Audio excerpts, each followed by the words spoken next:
Capítulo 576. Ela está suspeitando de alguma coisa? Klein olhou diretamente nos olhos de Edvina, sem afastá-los. Nem seus olhos piscaram ou se esquivaram. Depois de saber que Danites havia divulgado seu ritual de sacrifício a Calvitoa, Klein fez os preparativos necessários. Se não estivesse a bordo e, em vez disso, estivesse sentado numa cadeira, então ele definitivamente teria cruzado a perna direita e se recostado para dar uma resposta calma e composta. Ele sorriu enquanto levantava a mão esquerda. Ele apresentou com um tom calmo: "Essa minha luva se chama fome rastejante." Klein acreditava que Danites, que o testemunhou em combate, definitivamente havia repassado os detalhes relevantes à sua capitã. Portanto, com a contra-almirante Iceberg Edvina sendo do mesmo nível que o contra-almirante Furacão Quilangos, não foi difícil para ela adivinhar que ele havia adquirido a fome rastejante. Nesse caso, tomar a iniciativa de divulgá-la deu-lhe uma vantagem psicológica em vez de ser exposto por ela. E para ele mencionar isso de repente deu um duplo significado. Primeiro, estava insinuando a ela que tinha uma organização que o apoiava, uma organização que poderia matar o contra-almirante Furacão e orquestrar a morte de Calvitoa e responder aos seus crentes em seu lugar. Em segundo lugar, foi um aviso para Edvina de que ela não deveria tentar investigar ou aprofundar o assunto. Caso contrário, a morte instantânea do contra-almirante Furacão a aguardava. Neste momento, Klein continuou mantendo a personalidade de German Sparrow. Ele não a ameaçou diretamente nem se recusou a admitir. Em vez disso, deu uma resposta calma que escondeu a loucura dentro dele. Edvina Edwards acenou com a cabeça ligeiramente e de repente mudou de assunto. Pretendo fornecer uma certa assistência à resistência no arquipélago Horsted, principalmente em alimentos e tecidos. Assistência? A facção de apoio dela é contra Loen ou apenas quer dificultar as coisas para a Igreja das Tempestades? Klein enxugou o sorriso e respondeu calmamente: "Isso não tem nada a ver comigo." "Não espere que eu tropece", ele disse silenciosamente para si mesmo. Edvina virou a cabeça e levantou o braço para apontar para Blazing Danites, que estava bebendo enquanto secretamente roubava olhares. "Vou confiar nele para cuidar disso, inclusive entrar em contato com a resistência e confirmar o horário. Providenciaremos um porto privado e gostaria que você pudesse fornecer ajuda suficiente." PFFT. Danites cuspiu uma cachoeira dourada de sua boca. Haha. PFFT. Ban. Ban. Ban. Os dois piratas sentados ao lado dele riram enquanto curvavam as costas e batiam no convés, vomitando a cerveja que tinham acabado de beber. Um deles tinha pele escura como se estivesse coberto por uma camada de pele metálica. Sua cintura era bastante grossa e, embora não fosse gordo, não tinha nenhuma curvatura digna de menção.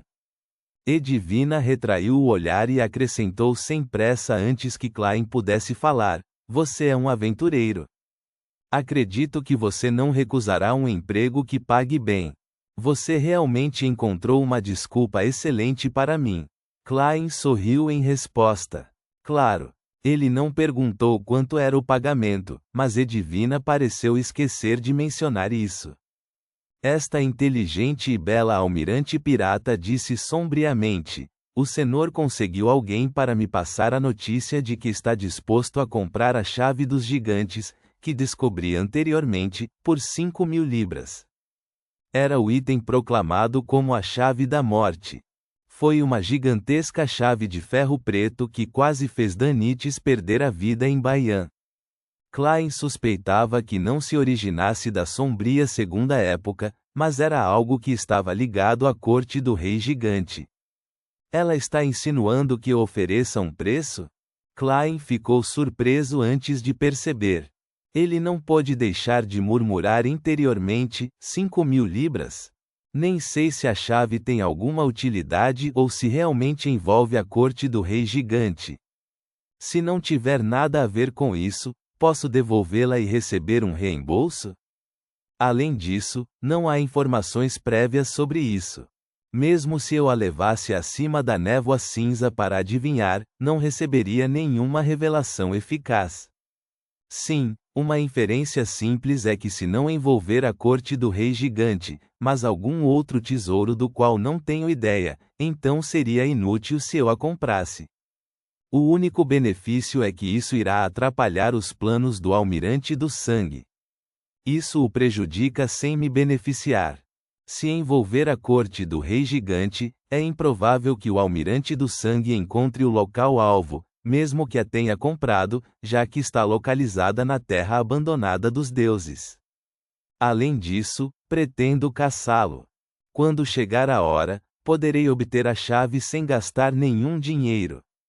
É equivalente a ele comprar para mim e cuidar dele por algum tempo. Embora tais pensamentos sejam muito idealistas, não é impossível. Klein ponderou por alguns segundos e disse: pode estar escondendo um grande segredo. Ele mencionou isso deliberadamente para fazer com que a contra-almirante Iceberg não quisesse vender a gigantesca chave de ferro preto ao Almirante do Sangue. Foi para evitar que este último se fortalecesse rapidamente após obter o tesouro e entrar no reino semideus. Isso traria uma calamidade considerável para Klein. Edivina ouviu em silêncio e não continuou no assunto. Ela virou o corpo no meio do caminho e apontou para a entrada da cabine. O café da manhã foi preparado para você. Obrigado. Klein tirou o chapéu e fez uma reverência. Ao seguir a contra-almirante Iceberg para dentro da cabine, ele rapidamente se lembrou da conversa que acabaram de ter e procurou o verdadeiro motivo do convite de Edivina. Dos problemas de identidade de German Sparrow ao item místico suspeito de ser a fome rastejante, a questão do sacrifício a Calvitoa enquanto o deus do mar continuava respondendo aos crentes, todos esses assuntos juntos permitem imaginar que eu tenho um segredo e que uma organização me apoia, cujos motivos são desconhecidos. Quanto à facção a qual pertence a contra-almirante Iceberg, ela é muito cautelosa, prudente e interessada neste assunto. Portanto, procurou me sondar pessoalmente para ver se conseguia alguma coisa. Eles ainda são bastante amigáveis no momento. Estender a sua assistência à resistência é uma forma de transmitir as suas intenções. Parece que eles estão inclinados a cooperar com a organização que me apoia. É claro que o desconhecido sempre deixa os outros com medo. Sem entender a situação, as chances da contra-almirante Iceberg e companhia me atacarem são muito, muito baixas. Se eles perceberem que a organização secreta que me apoia foi criada há apenas meio ano, incluindo o mundo e a senhorita Shiu, cuja conexão foi estabelecida, mas não recrutada, não há mais de 10 pessoas. Eu me pergunto se eles ficarão tão furiosos que acabarão perdendo o controle. Enquanto seus pensamentos corriam, Klein entrou na cabana e seguiu por uma passagem escura, passando por uma porta de madeira após outra. Ele seguiu Edivina escada acima e chegou a um segundo andar mais iluminado. Antes de entrar no refeitório da pirata, passaram por uma sala entreaberta. Klein olhou casualmente para dentro e viu uma gigantesca chave de ferro preta sobre uma mesa de madeira. Esses itens são evidências de nossas diversas expedições de caça-tesouro. A maioria deles são lembranças, enquanto outros ainda não demonstraram seu valor e requerem um estudo mais aprofundado. Edivina parecia fria, mas suas explicações eram detalhadas. Tinha a sensação de que ela estava com medo de que ele não a entendesse ou ficasse confuso. E quando ela mencionou a palavra estudo, seus olhos azuis aquosos brilharam um pouco. Evidências das várias expedições de caça-tesouro? Klein não pôde deixar de olhar para dentro com atenção. Neste ponto, Edivina abriu a porta e entrou. Então apresentou de passagem: esta é uma moeda de ouro do Império Solomon da quarta época. O olhar de Klein mudou e viu uma moeda colocada dentro de uma moldura. Era inteiramente de cor dourada escura, como se fosse combinada a partir de dois semicírculos de dimensões diferentes. Parecia extremamente assimétrica e havia uma coroa afiada gravada em sua superfície. Parecia muito semelhante à coroa usada no Rei dos Cinco Mares, Neste. Edivina era como uma colecionadora que gostava de exibir sua coleção. Ela começou a apresentar os itens da sala, fazendo Klein se lembrar de uma pessoa familiar, o velho senhor Olho da Sabedoria, o grande detetive, Isengard Stanton. Quanto à característica de ostentar coleções, eles são muito parecidos. Essa é uma tendência de quem tem coleções enormes? Espere, o Sr. Stanton estudou em Lemberg por 4 anos. A descrição da Contra-Almirante Iceberg inclui informações de que Edwina Edwards é natural de Lemberg. Esta, capital de Lemberg, é a sede da Igreja do Deus do Conhecimento e da Sabedoria. O Sr. Stanton também admitiu que converteu sua fé ao Deus do Conhecimento e da Sabedoria enquanto estudava no exterior. Poderiam ser eles a facção que apoia a Contra-Almirante Iceberg? Klein ouviu pensativo até que Edwina parou em frente à enorme chave preta de ferro. Assim como ele viu no sonho, a chave era do tamanho de uma cítara de 7 cordas. Um humano comum teria que abraçá-la para movê-la. Era monótona e de aparência antiga. Os padrões são semelhantes ao estilo da Cidade de Prata. Claramente tem características de gigantes. Klein assentiu e estava prestes a retrair o olhar quando ouviu Edwina dizer: você pode estudá-la. Você está me deixando estudar isso? Você provavelmente não tem ideia de quantos problemas latentes eu desencadeei no passado. Você não tem medo de que o sonho dourado desapareça assim que você me deixar estudá-la. Klein criticou-se de maneira autodepreciativa antes de estender a mão direita para tocar a chave de ferro preta que parecia pertencer a um gigante. Ele achou-a gelada ao toque e, independentemente de quanta espiritualidade ele injetasse nela, era inútil. Infelizmente, não posso trazê-lo acima da névoa cinza para estudá-la. Klein retraiu a mão direita e balançou a cabeça indiscernivelmente. Ele desviou o olhar para um livro de pele de cabra colocado na mesma mesa. Na capa marrom havia palavras escritas em Feisaque antigo: As Viagens de Groselli. Tem origem em um navio naufragado. Ficou encharcado no fundo do mar durante 165 anos sem sofrer nenhum dano, apresentou Edwina. Ele registra uma história sobre um gigante chamado Groselli.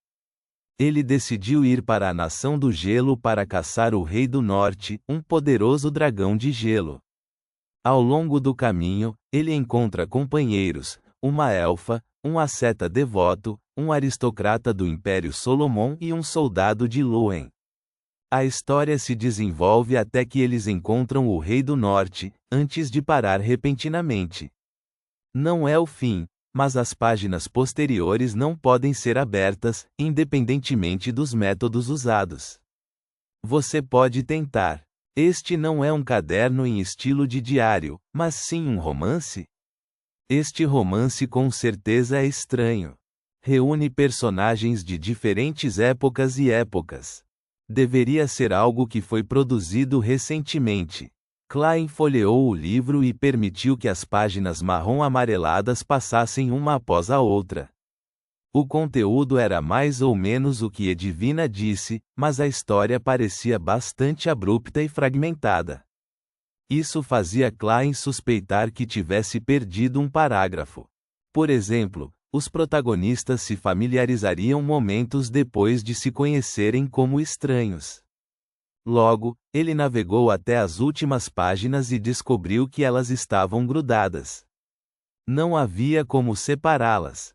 Tais efeitos, provavelmente podem ser resolvidos acima da névoa cinza. Eu me pergunto que tipo de acidentes podem acontecer. Klein virou a cabeça para olhar para a contra-almirante Iceberg. Edvina ficou em silêncio por um momento antes de dizer: se você quiser, posso vendê-lo para você. Estudei-o durante anos sem extrair nada dele. No entanto, tenho uma condição. O que é? Klein retornou com uma pergunta.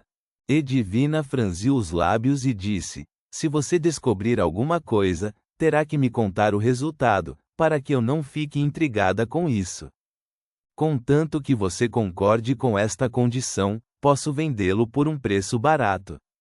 O interesse de Klein foi subitamente despertado. Quanto? 8.000 libras, disse Edvina calmamente. Klein ponderou deliberadamente enquanto balançava a cabeça indiferentemente. Vou considerar isso. Vou considerar como fingir que isso nunca aconteceu, ele pensou silenciosamente consigo mesmo. Ponto.